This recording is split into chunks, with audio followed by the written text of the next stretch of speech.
Good evening. मैं दीपक शर्मा अपने online channel पे आपका बहुत बहुत स्वागत करता हूं। लास्ट लेक्चर में हमने आपका पढ़ा था रेजिस्टिविटी, कंडक्टिविटी और आपका conductance, resistance, factor affecting resistance, ये सारी चीजें पढ़ी थी। ठीक है, आज हम बात करने वाले हैं कि किसी भी चालक का क्या होता है, जो प्रतिरोध होता है यानी आपका रेजिस्टेंस होता है, वो किस तरह से तापमान पर निर्भर करता है। ठीक है, तो अगली हेडिंग आती है किसी चालक के प्रतिरोध पर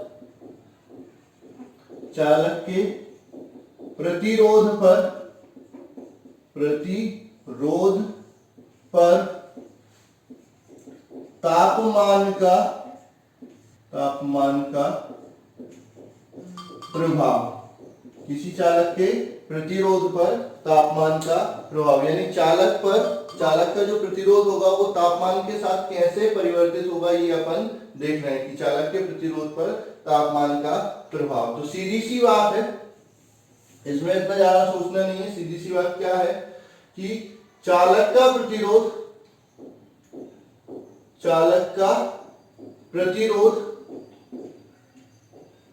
तापमान के साथ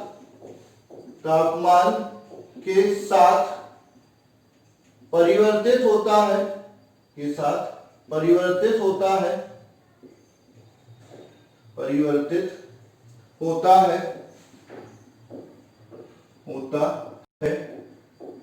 प्रतिरोध का तापमान के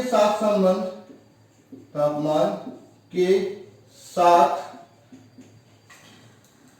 संबंध निम्न समीकरण से दिया जाता है। ठीक है, तो क्या होता है, R बराबर R0 1 plus alpha T plus beta T square. ठीक है, जहां R चालक का प्रतिरोध है, R0 0 डिग्री सेंटीग्रेड ताप पर चालक का प्रतिरोध है,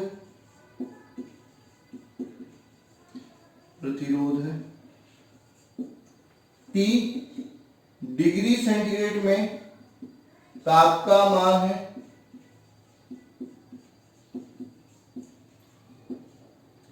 अल्फा तथा बीटा ताप गुणांक है,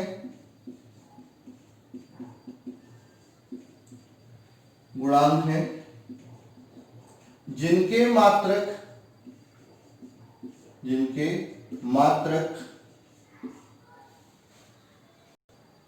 डिग्री सेंटीग्रेड इनवर्स तथा डिग्री सेंटीग्रेड की पावर -2 है,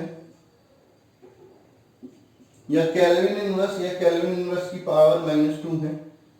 ठीक है, जहां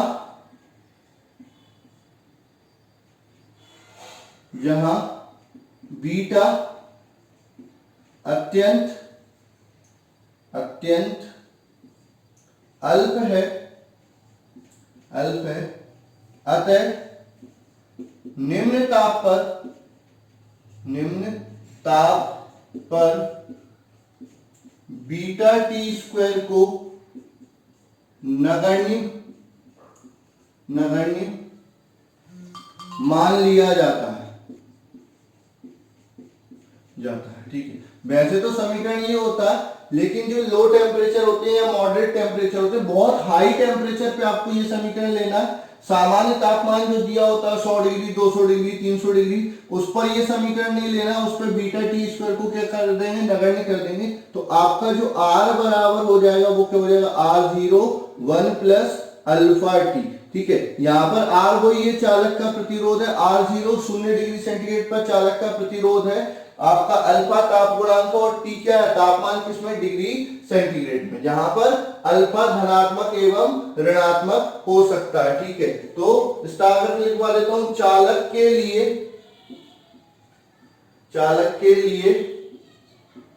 अल्फा धनात्मक होता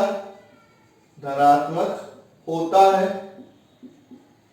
ठीक है, अर्थात तापमान बढ़ाओगे तो प्रतिरोध भी बढ़ जाएगा। वहीं पर अर्धचालक के लिए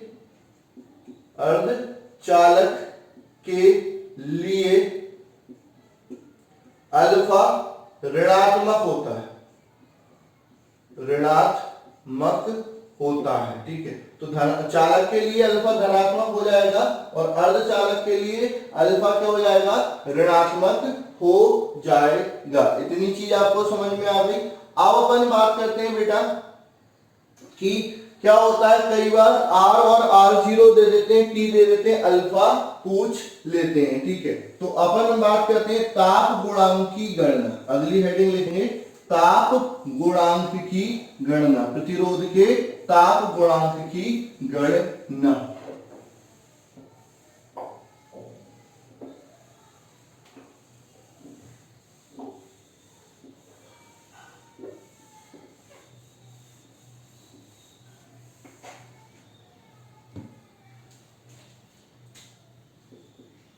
किसी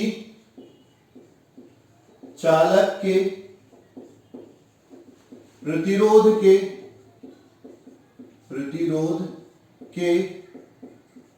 ताप गुणांक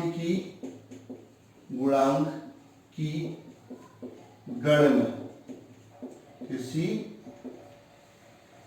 चालक के प्रतिरोध के ताप गुणांक की गणना, हमको क्या निकालना है, कोई चालक दिया है, उसके प्रतिरोध का क्या निकालना है, ताप गुणांक निकालना है। ठीक है, तो हम जानते हैं कि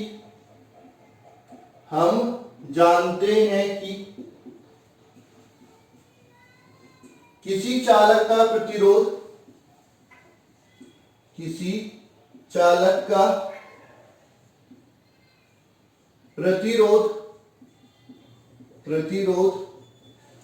ताप के साथ निम्न समीकरण के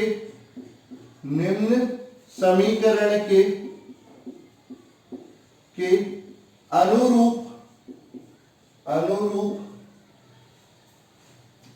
परिवर्तित होता है। ठीक है, तो क्या जानते हो भाई कि किसी भी चालक का जो प्रतिरोध है वो ताप के साथ किस समीकरण से परिवर्तित होता है, इस समीकरण से परिवर्तित होता है, R बराबर R0 1 प्लस अल्फा टी। हमको क्या निकालना, अल्फा निकालना है, तो इसको इधर ले जाएंगे, R अपॉन R0 बराबर 1 प्लस अल्फा टी। तो यहां से अल्फा टी बराबर, इसको यही रहने दो, इसको इधर ले आओ, तो R अपॉन R0 माइनस 1, तो अल्फा टी बराबर R माइनस R0 बटे R0।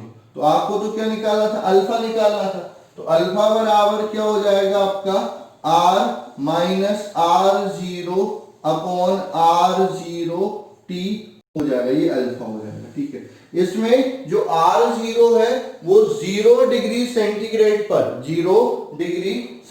पर क्या है, चालक का प्रतिरोध है। ठीक है, अगर मान के चलो 0 डिग्री सेंटीग्रेड पे चालक का प्रतिरोध नहीं दिया आपको, ठीक है, 0 डिग्री सेंटीग्रेड पे चालक का प्रतिरोध नहीं दिया, आपको क्या दिया है, अलग अलग दो तापमान के अलग अलग मानों पर प्रतिरोध का मान दे दिया। तो उस केस में आपको क्या करना रहेगा, उस केस में आपको इस फॉर्मूले को नहीं लगाना रहेगा, उसको केस में आपको दूसरा फॉर्मूला लगाना रहेगा, जिसको मैं आपको सॉल्व करके बता देता हूं किस तरीके से वो फॉर्मूला आपको लगाना पड़ेगा। ठीक है, तो अब अपन बात कर रहे हैं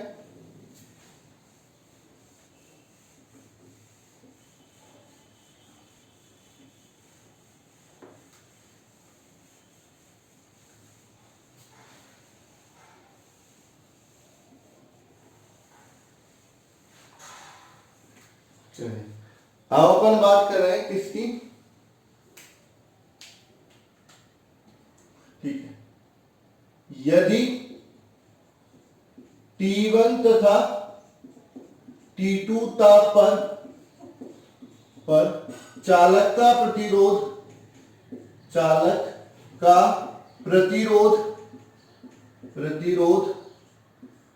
R1 तथा R2 हो तो ताप गुणांक की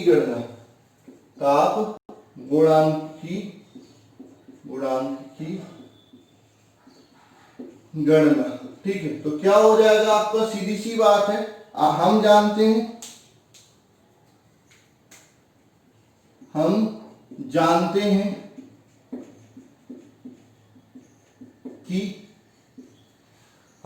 हैं कि R बराबर R0 1 प्लस अल्फा टी। यहां से क्या हो जाएगा, R1 बराबर R0 1 प्लस अल्फा T1, ये समीकरण 1 हो गया।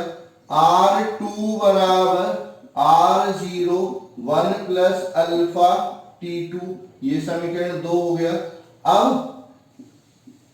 समीकरण 2 में समीकरण 1 का भाग देने पर, ठीक है, तो क्या करोगे, कुछ नहीं, आप ये समीकरण 2 है, इसमें समीकरण 1 का भाग दे दो, तो क्या हो जाएगा, R2 बटे R1 बराबर, ये हो जाएगा R0 1 प्लस अल्फा T2 बटे R0 1 plus alpha T1। R0 से R0 क्या हो जाएगा, कैंसिल हो जाएगा, कट जाएगा।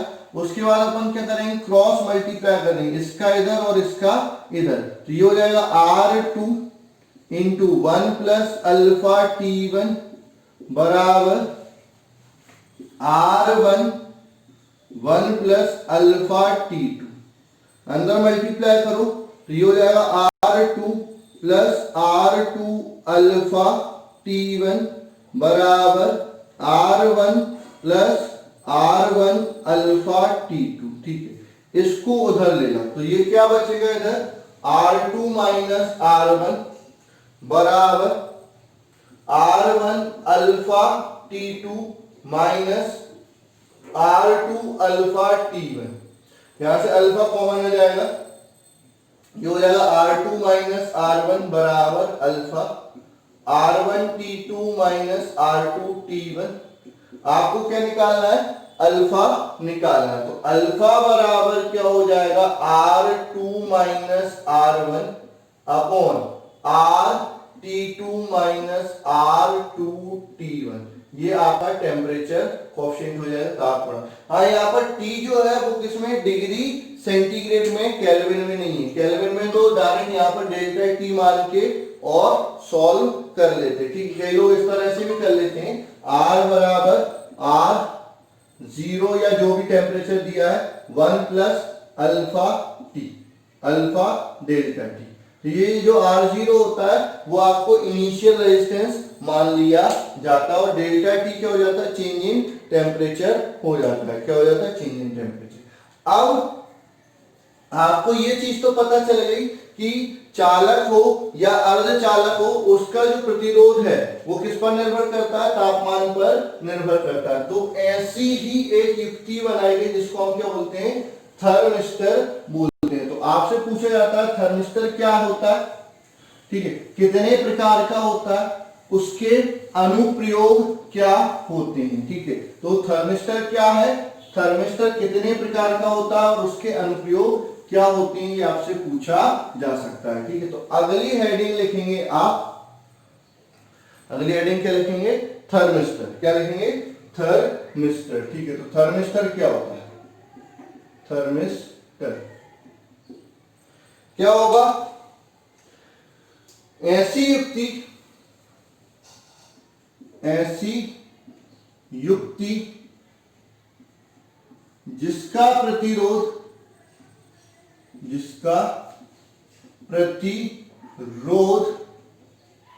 ऐसी युक्ति जिसका प्रतिरोध तापमान के साथ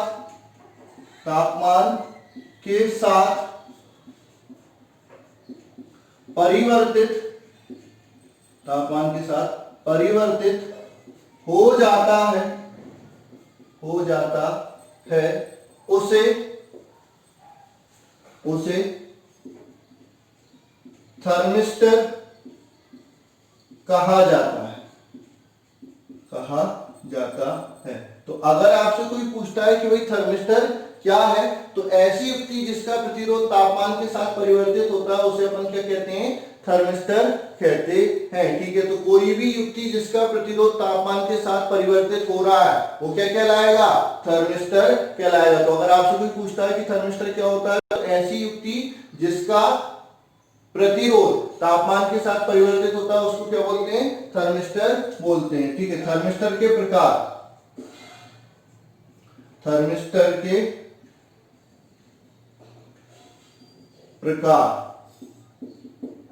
ठीक है, कितने प्रकार का होता है थर्मिस्टर, तो थर्मिस्टर दो प्रकार का होता है।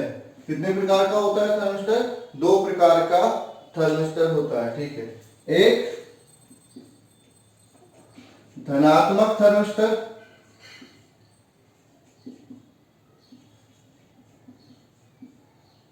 ठीक है, दूसरा ऋणात्मक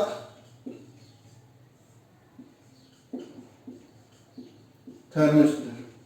तो कितने प्रकार का थर्मिस्टर हो गया, दो प्रकार का थर्मिस्टर हो गया।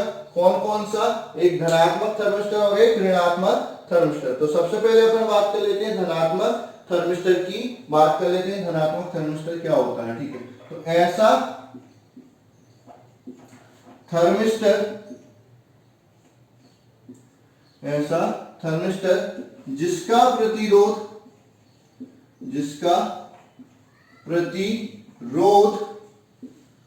तापमान बढ़ाने पर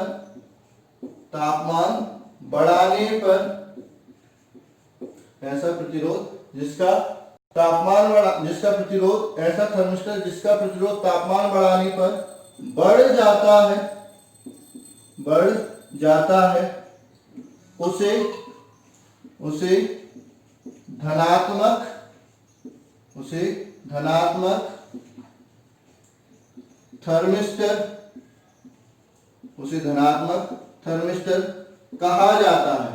उसे धनात्मक थर्मिस्टर कहा जाता है। तो अगर आपसे कोई पूछता है कि धनात्मक थर्मिस्टर क्या होता है, तो ऐसा थर्मिस्टर जिसका तापमान बढ़ाने से प्रतिरोध बढ़ जाता है उसे क्या बोलते हैं, धनात्मक थर्मिस्टर कहते हैं। इसमें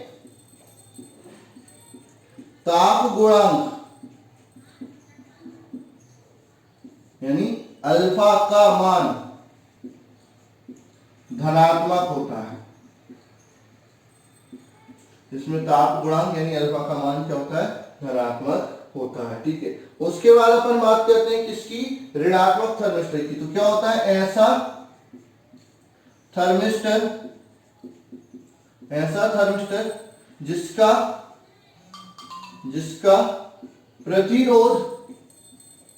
प्रतिरोध तापमान बढ़ाने पर कम हो जाता है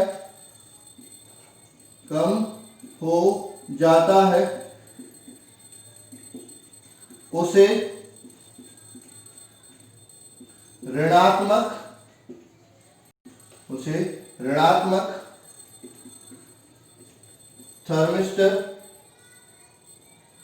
ऋणात्मक थर्मिस्टर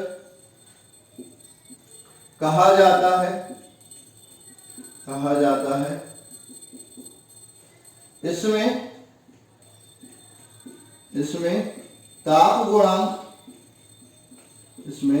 ताप गुणांक अल्फा का मान ऋणात्मक होता है। इसमें ताप गुणांक अल्फा का मान कैसा होता है, ऋणात्मक होता है। ठीक है, तो थर्मिस्टर हो गया, थर्मिस्टर के प्रकार हो गए। तो थर्मिस्टर क्या हो गया, एक ऐसी युक्ति जिसका प्रतिरोध तापमान के साथ परिवर्तित होता है उसको अपन क्या बोलते हैं, थर्मिस्टर। कितने प्रकार का होता है थर्मिस्टर, दो प्रकार का होता है, एक धनात्मक थर्मिस्टर और एक ऋणात्मक थर्मिस्टर। धनात्मक थर्मिस्टर क्या होता है? जिसका प्रतिरोध तापमान बढ़ाने पे बढ़ जाता है या जिसका ताप गुणांक धनात्मक होता है उसको धनात्मक थर्मिस्टर कहते हैं। ऋणात्मक थर्मिस्टर क्या होता है? ऐसा थर्मिस्टर जिसका प्रतिरोध तापमान बढ़ाने पे क्या हो जाता है? कम हो जाता है, उसको अपन क्या बोलते हैं? ऋणात्मक थर्मिस्टर कहते हैं। इसको किससे नोट करते हैं? ऐसे, इसका जो ताप गुणांक होता है वो नेगेटिव होता है यानी ऋणात्मक होता है। अब अपन बात कर लेते हैं थर्मिस्टर के अनुप्रयोग की। अगली हेडिंग आपकी आती है थर्मिस्टर के अनुप्रयोग, मतलब इनका उपयोग कहां कहां पर होगा। ठीक है, तो अगली हेडिंग आप लिखेंगे थर्मिस्टर का अनुप्रयोग।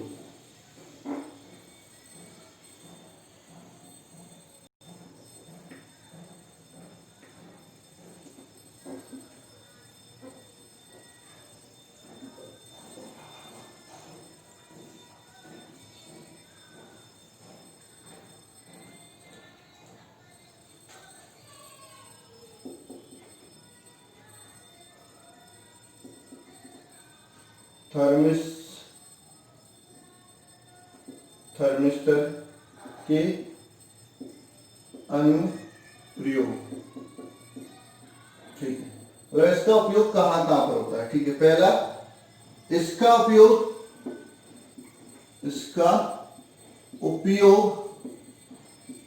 विद्युत तापमापी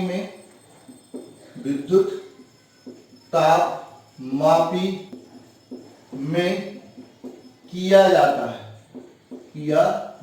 ठीक है, तो तापमान परिवर्तित होगा, वैसे प्रतिरोध भी परिवर्तित होगा।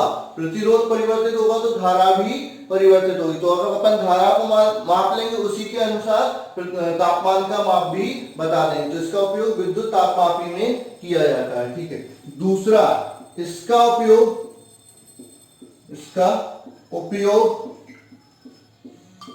ऊष्मा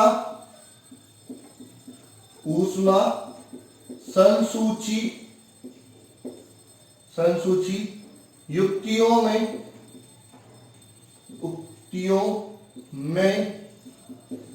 ऊष्मा के मापन के लिए किया जाता है। ठीक है, किया जाता है। ठीक है, मतलब कहां पर कितनी ऊष्मा उत्पन्न हो रही है, क्या हो रहा है, क्या नहीं हो रहा है, ऊष्मा है कि नहीं है, ठंडा है कि नहीं है, तो ऊष्मा के संसूचन के लिए भी इसका उपयोग किया जाता है। ठीक है, तीसरा इसका उपयोग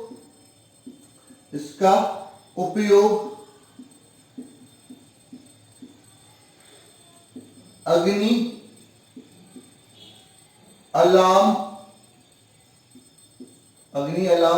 में भी किया जाता है। ठीक है, जो फायर अलार्म होता है उसमें भी अपन इसका उपयोग करते हैं। ठीक है, तापमान अगर एक लेवल से ज्यादा बढ़ जाता है तो ये क्या करता है? डिटेक्शन कर लेता है कि वहां पर आग लगी होगी, नहीं तो अन्यथा इतना तापमान नहीं बढ़ सकता था। तो फायर अलार्म में भी अपन इसका उपयोग कर सकते हैं। ठीक है, और भी कई सारी युक्तियां होती हैं जिसमें अपन क्या कर सकते हैं? थर्मिस्टर का उपयोग कर सकते हैं। ठीक है, अब इसके बाद जो अगला टॉपिक आता है, ठीक है, वो आपका क्या होता है? Colour coding of carbon register हो जाता है। क्या हो जाता है? Colour coding of carbon register. ठीक है, तो कार्बन प्रतिरोध की colour coding of carbon register. अगली हेडिंग आप लिखेंगे colour coding of carbon register. Heading आपकी आ गई।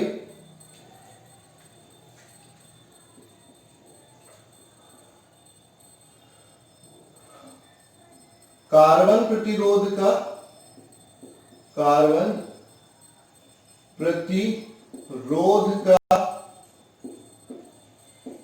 वर्ण कोड। तो सबसे पहले आपको ये समझना पड़ेगा कार्बन प्रतिरोध क्या होते हैं। ठीक है, तो मार्केट में अलग अलग टाइप के रेजिस्टेंस आपको मिलते हैं जो आपकी इलेक्ट्रॉनिक इक्विपमेंट यानी इलेक्ट्रॉनिक डिवाइस में लगाए जाते हैं। अब कुछ रेजिस्टेंस बॉक्स के फॉर्म में मिलते हैं जिन पर उनकी वैल्यू लिखी रहती है, लेकिन कुछ रेजिस्टेंस बहुत छोटे रहते हैं जिनको अपन कार्बन रेजिस्टेंस बोलते हैं, उन पर उनकी वैल्यू नहीं लिखी रहती। तो फिर सर हमको पता कैसे चलेगा कौन सा रजिस्टर कितने ओम का है? तो उसके ऊपर उसका क्या बनाया जाता है? कलर कोड बनाया जाता है। ठीक है, तो वो जो रजिस्टर छोटे से रहते हैं वो इस तरह से रहते हैं, एक सिलेंडर के फॉर्म में रहते हैं। यहाँ पर 4 कलर के बैंड रहते हैं, जनरली 4 अलग अलग कोडिंग भी अब चल गई है, लेकिन अपन जो पढ़ते हैं वो 4 बैंड का कार्बन रजिस्टर पढ़ते हैं, 4 बैंड होते हैं। इन पे जो कलर हो सकते हैं, ठीक है, कलर में आपको बता सकता हूं कौन कौन से हो सकते हैं। कलर याद कर लो, रंग याद कर लो।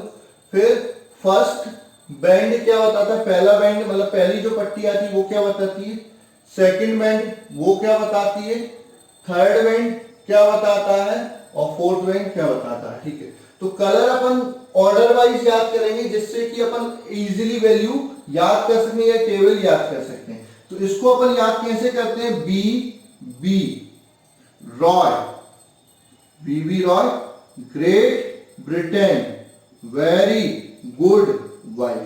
ठीक है, BB Roy, great Britain, very good wife. B for black, B for brown, R for red, ठीक है, R for red, O for orange, Y for yellow, G for green, B for blue, V for violet, G for grey, और W for white. ठीक है, ये होता है काला, भूरा, लाल, नारंगी, पीला, हरा, नीला, बैगनी, ठीक है, स्लेटी और सफेद। ठीक है, ये आपके ये जो 2 बैंड होते हैं वो क्या बताते हैं, सार्थक अंक बताते हैं। क्या बताते हैं, सार्थक अंक, यानी सिग्निफिकेंट डिजिट बताते हैं, जिनके बीच में दशमलव नहीं होनी चाहिए, दशमलव नहीं होनी चाहिए। ठीक है, तो ब्लैक 0 0 ये गुणांक बताता है। क्या बताता है, तीसरा जो होता है वो क्या बताता है, गुणांक बताता है। क्या बताता है, गुणांक। तो 10 की घात 0, फिर 1 1 10 की घात 1, 2 2 10 की घात 2, 3 3 10 की घात 3, 4 4 10 की घात 4, 5 5 10 की घात 5, 6 6 10 की घात 6, फिर 7 7 10 की घात 7, 8 8 10 की घात 8, 9 9 10 की घात 9। ये हो जाता है वैल्यू। सर इसमें तो 4 होते हैं, आपने 3 ही बताया था। जो चौथा होता है वो टॉलरेंस बताता है, मतलब आपका प्रतिरोध कितना कम या कितना ज्यादा हो सकता है, वो आपका ये बताता है, टॉलरेंस बताता है। तो आपके यहाँ पर 2 कलर जनरली होते हैं, गोल्ड सिल्वर या फिर नो कलर। अगर सोने का है तो टॉलरेंस होगा ±5%, कम ज्यादा कितना होगा, 5% तक कम या ज्यादा हो सकता है। ठीक है, सिल्वर है तो टॉलरेंस हो जाएगा ±10%, और कोई कलर नहीं है तो ±20% तक कम या ज्यादा हो सकता है। ठीक है, अब क्वेश्चन क्या आते हैं, 2 तरीके से क्वेश्चन आते हैं। एक कलर कोड दे देंगे, वैल्यू पूछ लेंगे, वैल्यू दे देंगे, कलर कोड। तो दोनों में करवा देता हूं, एक पहले कलर कोड दे देता हूं, वैल्यू पूछ लेता हूं। तो ऑरेंज, रेड, ग्रीन और गोल्ड। तो ऑरेंज के लिए क्या है, पहले 3, रेड के लिए 2, ग्रीन के लिए कितना है 10 पावर 5 ±5%, ये आता। तो रेजिस्टेंस इतना हो गया, इसको अपन ये ले सकते हैं 3.2 इंटू 10 पावर 6 ओम या 3.2 मेगा ओम ±5%। ठीक है, तो इस तरह से भी लिख सकते हैं। तो ये हमने क्या निकाला, कलर कोड से वैल्यू निकाली। दूसरा वैल्यू दे दिया 5.6 इंटू 10 पावर 6 ओम ±10%। तो आपको पहले तो डेसिमल हटाना है, तो 56 इंटू 10 पावर 5 ओम ±10%। तो फिफ्थ यानी ग्रीन, फिर ब्लू, फिर ग्रीन और सिल्वर, ये आपका क्या हो जाएगा, कलर कोड हो जाएगा। तो इस पर भी क्वेश्चन आपके पूछे जाते हैं। ठीक है, कलर कोड से वैल्यू निकाला और वैल्यू से कलर कोड निकाला, तो इस टाइप के क्वेश्चन भी आपसे पूछे जाते हैं। तो इनकी प्रैक्टिस आप बहुत अच्छे से कर लेंगे, अगर कोई दिक्कत आती है तो पूछ लेंगे। अब आपके रेजिस्टिविटी पे क्वेश्चन कैसे आते हैं वो अपन को डिस्कस करने। किरचॉफ्स लॉ डिस्कस करना, ओम्स लॉ का आपका वेक्टर फॉर्म डिस्कस करना, तो वो अपन अगले लेक्चर में डिस्कस करेंगे। तो आज के लिए बस इतना है।